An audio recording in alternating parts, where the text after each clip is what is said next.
Hello and a warm welcome to Voice of Russia's political discussion program, Debating Russia. I'm Peter Lavelle. On this edition of the program, we discuss Ukraine's association agreement with the EU.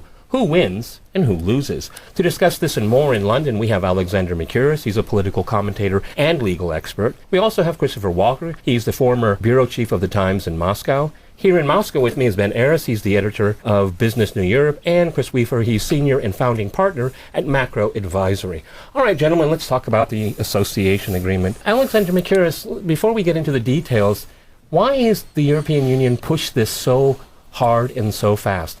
After all, Ukraine is not the most stable country in the world, and that's an understatement. It's very much part of the politics of the post-Maidan and Maidan situation.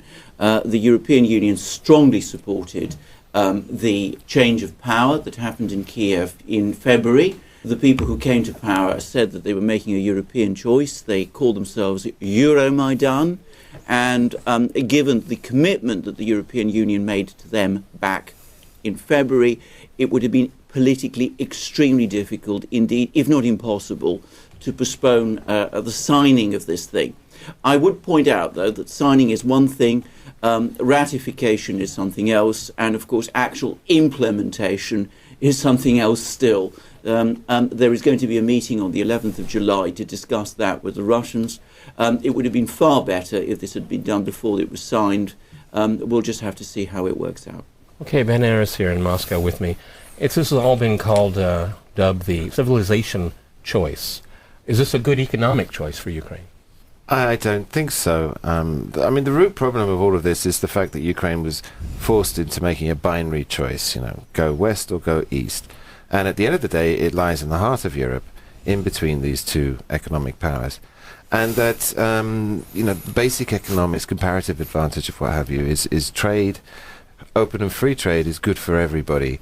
And so by forcing someone into a bloc which, closes your options to the other bloc, whichever one it is you choose, is economically bad. So this actually works against Ukraine's interests and against everyone in the whole continent. The whole point is to open the barriers and trade. Chris, jump in.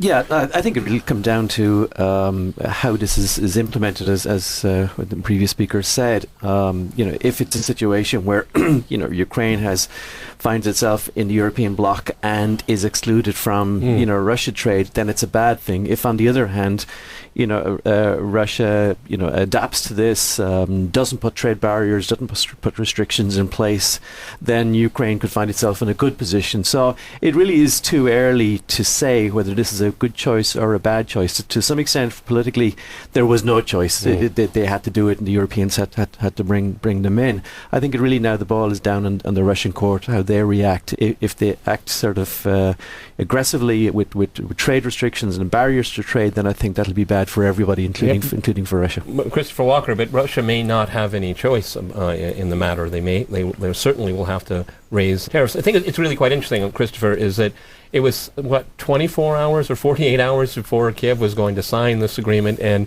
you had the Prime Minister in Kiev said that maybe there should be some consultations with Russia. I mean, that almost turned into a farce. It was farcical. I think Walker. It was. If you take the other 48 hours after, there's shaky ceasefire for it has totally collapsed between Russia and eastern Ukraine too. I think it's impossible to see this treaty as a sort of economic theory exercise. I quite agree with your contributor about this misplacement of Ukraine, binary choices right in the middle when it should have more than that. But on the other hand, we've got to look at it in the wider context. It's not just a very dry, dusty trade agreement. You're not going to get sort of people making investments and such like if heavy artillery is thudding over their head or Sukhoi jets are flying in. It's got to be set against the background of some more wider settlement, and that in that way I think it was rather misplaced to sort of rush along on a Friday, sign it. I mean, it was a little gifty to the new Ukrainian leader. He got, and to the Maidan as well, which was pressing him. Christopher, he got a lot of nice pictures with Western leaders as well, and that was a very interesting photo out there. Alexander Mercouris, Mr. Cameron wouldn't like those. Alexander, one of the interesting things that if you read the economic side of the association agreement, which really was the trigger for all of the things that we've seen since November of last year, there is no fiscal support in this agreement. There's no money coming from Brussels. This is really austerity here. There's no fiscal side to this. There's no money coming. It is austerity, but it's even more than that. What it actually requires is the total transformation of the Ukraine's economy so that it is entirely restructured along European standards, with those standards decided for the Ukraine by the European Council and administered and adjudicated by the European Court of Justice in Strasbourg. So we have a situation, in effect, where the Ukraine is actually doling out its sovereignty over its economic affairs to an economic bloc of which it is not actually a member. Now, if we can go also back to the point about trade with Russia and how the Russians are going to react, this is a point I always come back to. Russia and the Ukraine, until this agreement was signed, were in a free trade area. This is something people seem to find very difficult to understand, but they were. Russia and the European Union are not in a free trade area. To the extent that the Ukraine now, by signing this agreement, is becoming part of the European Union's free trade area, it cannot simultaneously be in Russia's. So, tariff barriers, or if we like, the preferential gifts that Russia had given to the Ukraine will end, and the Ukraine will not be in a free trade area with Russia anymore. I cannot see how that's going to change. I'd like to talk a little bit more about the Russian side of it here. Ben, let's kind of step back a little bit here. The Ukrainian economy needs a lot of reform. Is this the right formula? Because there's that sticky little problem called the oligarchs. Indeed. To start by extending the point that Alexander was just making, I mean, the Euromaidan, the European dream, the European future for Ukraine, but actually it's not a European future, because the European Union membership is not and never was and probably never will be on the table. Because mainly because Ukraine's agricultural sector is too big, and it will swamp the Common Agricultural Agreement and cause problems there. But also, this European Euromaidan idea has led everyone to pull out these charts and say, but look at Poland and look at the Czech Republic and how well they've done because they've had this European future. But they've also had like $150 billion worth of structural reform funds, to go into infrastructure, and none of that money is on the table either. In fact, the money that's on the table is A, it's debt, and B, it's half as much as the Russian deal. So in the short term, it was a much worse deal. But then going forward, you could say, well, the chapters that would come with eventual European Union membership, even if you're not going to join, if you still go through those chapters, these are useful. And that is a useful process. But like you say, the starting point that Ukraine comes from is horrendous. I mean, of the 15 former Soviet republics, only 2 still haven't even got back to the level they were at 1991. And those 2 are Kyrgyzstan, which has been wrecked by revolution and what have you, and Ukraine. Per capita incomes around. But it isn't a poor country. It's just been a politics of ruinization. Well, there's just been nothing. There's been the last 2 decades, be the government orange or blue, whichever camp it was, nothing was done. And so, comparison, per capita incomes around 3,500.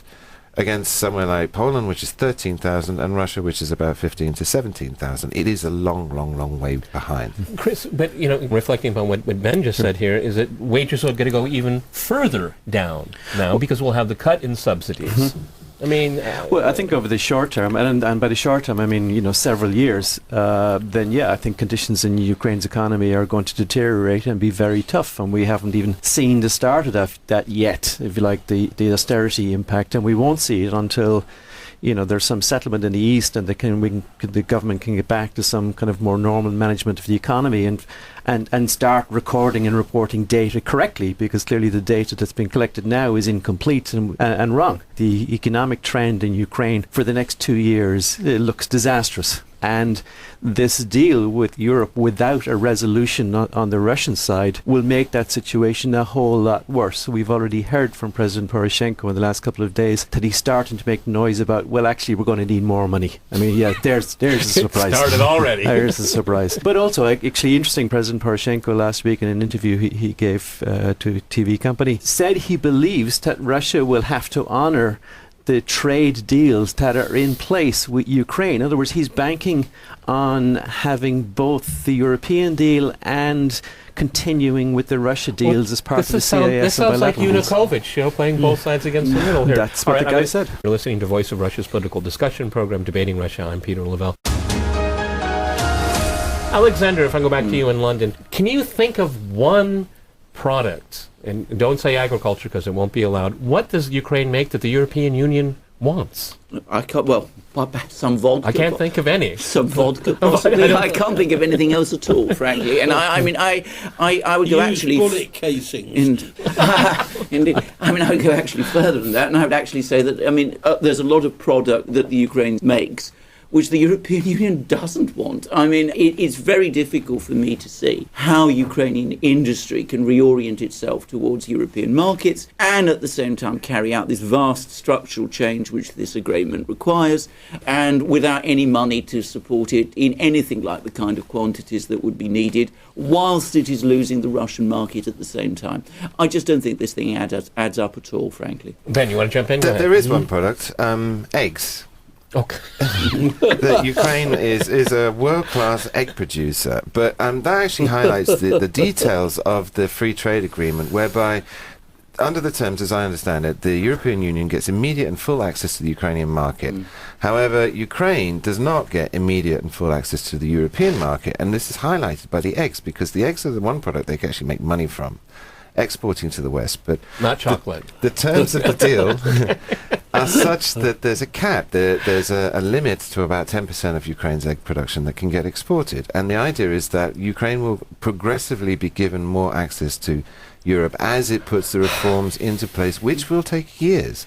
So the economic benefits are there in the long term if you do the work. Okay, but Ben, if I go back to Christopher in London, does Ukraine have a long term? I'm befuddled by the timing of all of this. I'm totally befuddled, in fact, by more than the timing. It really appears that round this table you've got four intelligent men discussing cloud cuckoo land. And at the end of it, the thought of a man sort of driving through a civil war with a van full of eggs, saying, "Don't break the shells. It's all I've got, Gov," is really just beyond the bane. I mean, in a way, we've just got to throw this discussion out of the window. It's too theoretical. It doesn't deal with the situation at the moment. It certainly doesn't deal with the attitude in Brussels. I don't think they're sitting there saying, "Oh, should we give a bit more to that nice chocolate millionaire in Kiev?" They're thinking how they can give less.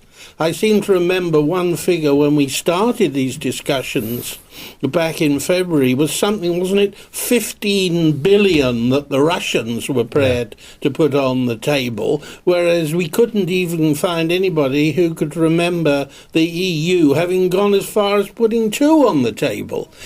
It just doesn't add up. I think we've got to say they signed something, but it is not going to make any difference on the ground to the realities, hard realities, realpolitik at the moment. Chris, I mentioned earlier, how do we have this association agreement? And I agree with what's been said on this program already. I mean, implementation and adjudication of it. But we still have an economy that is run by oligarchs. Now, how are you going to mesh the two? Because I suppose, in theory, that you have to get rid of the oligarchs. You have to break up these huge business empires. Presumably that's what the European Union is looking at as well. Well, I suppose on the one hand that's eventually where you go, but you don't do it by breaking up the oligarchs. You do it by trying to create greater diversity in the economy and growing other parts of the economy so there's more of a balance. But that is also, just you've got a country run by an oligarch. The idea, you've got to remember that. It's far too theoretical. It comes down to the fact that this was a decision that was forced in far too early without any thought other than, let's see, can we stick something on Russia Exactly, by doing yes. this. And there is clearly no thought whatever into how this is going to work. And now people are beginning to face that and are scratching their heads. The trade deal was signed because of the politics. It's, Yes. If you signed that, then you lock Ukraine into a European future, and by that you defeat Russia.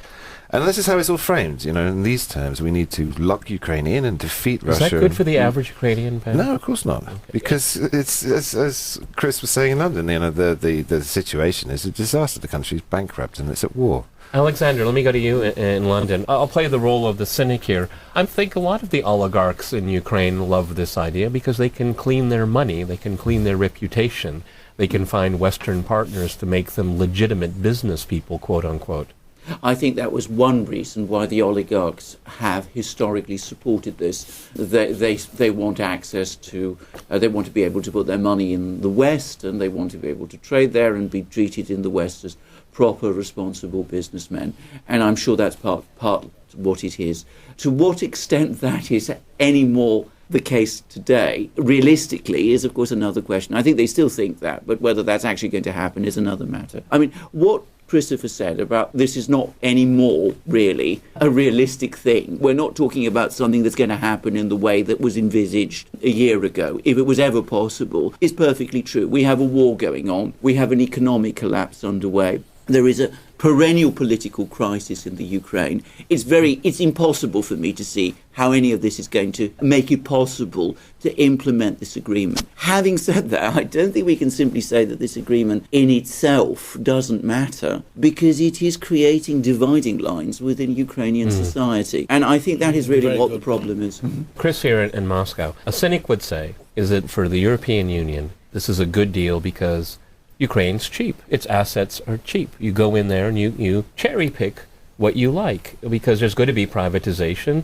You could see the attractiveness on the European side because it's not going to be a visa-free zone. Sure. It's not going to be a free trade zone. I mean, it's extremely one-sided. Europeans can go in, cherry pick what they like. Yeah, and also there's a market of 45 million people, and as we've already said in the program, it's currently a one-way street. European goods will be able to enter that market, will be sold to that market, whereas Ukrainian goods, until they reach the required standard, etc., will not be able to come the other way. So of course it's very good for the European Union. It provides a new market right on the doorstep, and for Ukraine, the benefits, they're theoretical, they're very long-term. Short term, it is going to exacerbate an already difficult situation, will lead to, industry restructuring, job losses, etc., and probably much tougher austerity than even was envisaged by the already tough IMF package. You're listening to Voice of Russia's political discussion program, Debating Russia. I'm Peter Lavelle.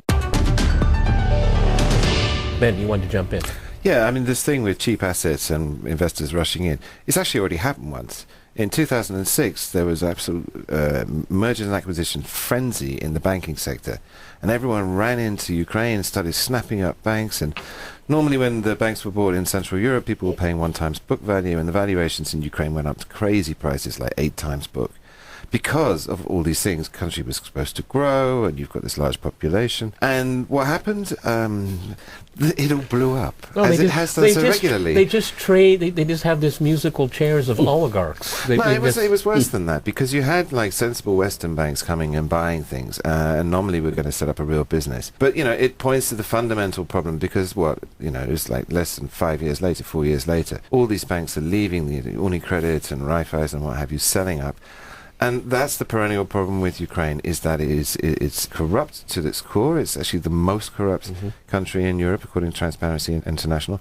The politics are totally volatile and insane. And the basic conditions for doing any kind of business, be it with Russians, be it with the Europeans, simply does not exist. And you had this euphoric experiment where people invested, and they've all turned tail and run. I think it'll be a long time before people are going to go back, before they actually see some sort of certainty. But again, without that investment, you don't get any of the supercharge uppick, to make it attractive. And the European Union isn't going to And they're make not going that to put any happen. money in. Okay, gentlemen, let's change gears completely here, because every single one of you in one form or another voiced the fact that this is an anti-Russia move. Okay, agreed. So, Alexander, fine. For Russia, there's some military plants in eastern Ukraine. and they're from Soviet era. They're going to have to build new ones in Russia with modern technology, maybe with outside help as well. We have also gas pipelines going around Ukraine, South Stream, for example. Fine, let the Russians go their own way. I mean, if the European Union wants to cut Russia off, Russia has options too, and it's more midterm, not long-term. Absolutely. I mean, the Ukraine needs Russia far more than Russia needs the Ukraine. Realistically, economically speaking, Russia does not need the Ukraine. The thing that the Ukraine has is the gas pipeline network, the Ukraine's position as a transit country. That is being steadily undermined because of the way in which the Ukrainians have persistently abused it. And however much people in Europe are prepared to go along with this for political reasons, there will come a point too, I suspect, where they will become fed up with this as well. I mean, we've already seen Nord Stream. There's been attempts to sort of slow down South Stream, but I personally think South Stream will come as well. And I don't really think that the Ukraine is economically necessary for Russia, but Russia is absolutely essential for the Ukraine, certainly in the short to medium term, and as I think some people here have said, does the Ukraine actually have a long term? But yeah, 2 points. So on energy, I 100% agree. I think South Stream is clearly going to get built. The countries that will benefit from it are all pointing to what Germany did after the disruption in 2009. They went ahead and built their own pipe, the Nord Stream, to secure gas. So the issue with Germany was never about security of supply. It was always about the transit route. So I think South Stream absolutely will get built, and eventually I think that position of major energy conduit to Europe will be usurped by Turkey, but that's perhaps another conversation for another day. But coming back to what Peter, you were saying about Russia using this crisis and these events perhaps to spur some investment of its own. Obviously from the Russian side, that clearly is the opportunity. As to what will happen again is another thing, but at least the discussions have started, the recognition has started that Russia has in this vulnerable position today because it too has dithered far too long. Agreed. Talking about reforms, talking about Russian investment, and now we have a clear situation of vulnerability because nothing was done. So the discussions have started again, the planning has started, the recognition has started. What we hope for is that in the autumn we'll actually start to see some positive and concrete steps to make this happen. Man. I think we shouldn't lose sight as well of exactly what Russia's interest is in the Ukraine. And it's very simple. It's strategic, it's geopolitical. And the example I give, so you understand the Kremlin's thinking, that if Russia were to persuade Hawaii to join the customs union and thereby remove America's major Pacific Fleet base, and then persuade the new king of Saudi Arabia also to join the customs union, and thereby threaten America's access to oil, I'm pretty sure America would immediately go to war. And that's how the Russians feel about this. They were, they were not happy about seeing the Baltic states go into NATO or Poland, but they were kind of like, all right, we'll let that go. But Ukraine was a bridge too far. This is putting NATO forces right on Russia's border, and Putin said, explicitly and repeatedly that this is the motivation. So they drew a line in the sand, and when the diplomatic options closed, with in effect signing this trade agreement, they went to the only other option left to them, which was military. Which, if you take my crazy example, is actually not that insane if you look at it from the Kremlin's point of view. Well, also, I think, can I just come in there? Well, please do, Chris. Because we've got a little bit of an addendum, haven't we, to this agreement, in that Georgia is also involved in it and is named on the charge sheet, as it were, as far as they see it in Moscow, alongside Moldova. And any mention of Georgia, immediately puts Mr. Putin's military prickles up on his back. And I think that, connected with the fact that this is really going to be seen as a major provocation, because this agreement, low-key as it may be, and the signing ceremony wasn't particularly high-key, it was the existence of it and the refusal of Putin's man, as it were, to sign it in the first place started this whole problem. So underneath it may look like a benign little animal, but actually it's causing all the trouble. It's a benign, useless trade agreement in practical terms, and yet for the Russians it is a serious provocation. Yes. With military undertones. Yeah, Alexander. exactly. And for that reason, I think it's going to take its place in history more, as Ben was talking about, on geostrategic terms than on strictly economic terms, where there are some fascinating aspects to it. Well, Alexander, I think one of the things that's missed here when we look at this crisis unfolding and with no end in sight, I tend to think that the Kremlin has a long view of things. Number one, this economic association agreement with the European Union in Ukraine, it's not going to work, or it's certainly not going to work out the way it's envisioned.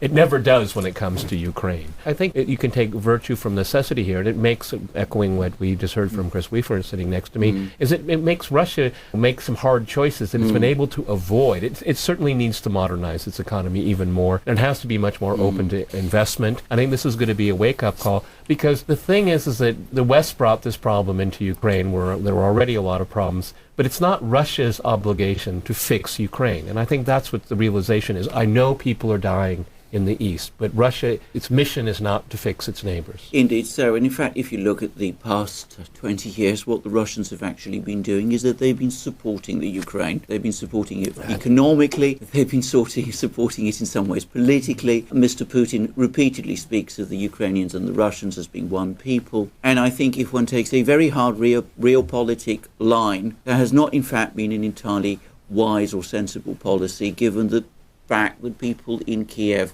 do not reciprocate with this.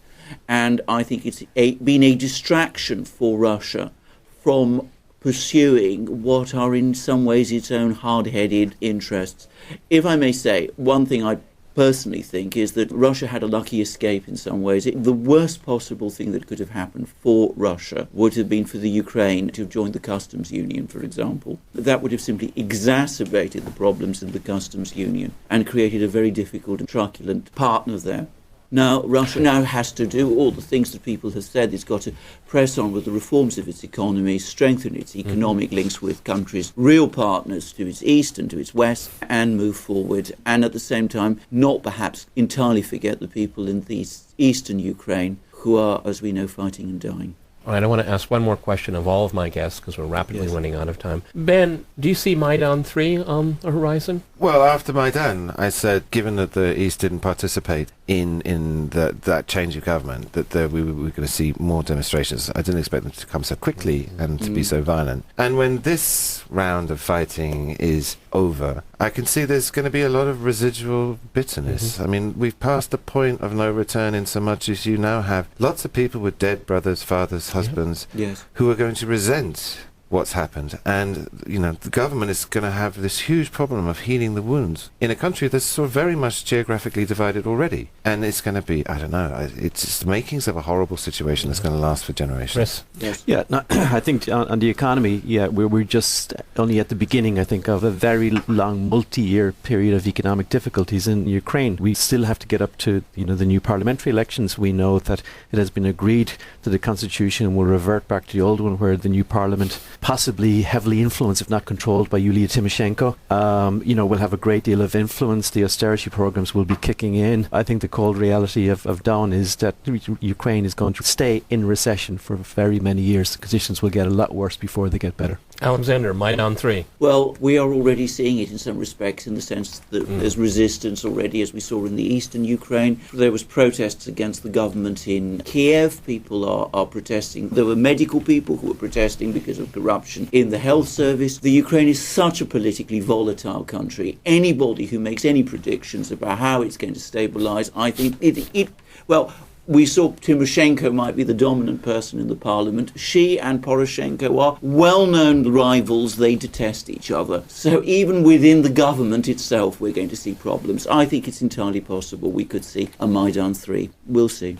Christopher Walker in London. Yes, Maidan 3? I would agree very much with my colleague there. It doesn't sound like a great movie to pack them in, but on the other hand, the taste has been given. Remember what happened in Egypt. Once you've had one successful, as it were, uprising, whatever you call it, you get a taste for another one, because you're not satisfied. It's like that drug addict who can never get quite enough. And I think there will be one. I just think predicting the timing of it is almost impossible at the moment, but it could be coming up very quickly if they don't sort out the fighting in the east. Yes. Okay, gentlemen, fascinating discussion. We kind of ended on a pessimistic note, but no wonder we're discussing Ukraine. I want to thank Alexander, Christopher, Ben, and Chris for joining me. You've been listening to Voice of Russia's political discussion program, Debating Russia. I'm Peter Lavelle. Stay with Voice of Russia.